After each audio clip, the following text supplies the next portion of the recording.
training tool we use for new traders within the hedge fund, people that we've hired out of university. It's a free retail tool called MT4. Free retail and pretty much unbreakable by our new recruits. And the reason we use this to teach them trading is because it allows them basically a sandbox to play around, make lots of mistakes, and so on. What I'm showing you here is the S&P 500. Each one of those bars represents a 4-hour time frame. Now, that red arrow means we're currently short this, and the job of my students is to work out from a range of products which ones they like, which timeframes they like, and just get a feel for where to put stop losses, whether they're long or short, when to add to winners, ensure a discipline of never adding to losers, and most importantly, trade selection. When they can get into the kinds of trades which are smoothly moving, not volatile.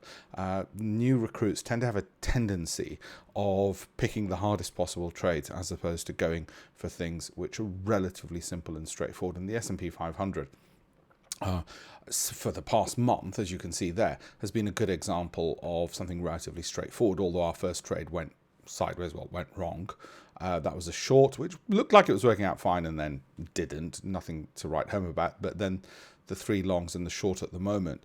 And it's just getting them used to, if they need to, make small losses, be able to take them, not add to those losers, fight basically the human instincts which exist in most people, and see, well, it allows us to see which one of them is a natural. Now, we want them to start off with a demo account and then eventually with about $1,000 of my money. Because, well, first of all, they won't have a lot of money, they're new recruits, and secondly, we certainly can't give them client money. Anyway, that's the way in which we do it. Hope you found that interesting. Have a look at the links in the bio, like, subscribe, and do all those other things as well. Thank you.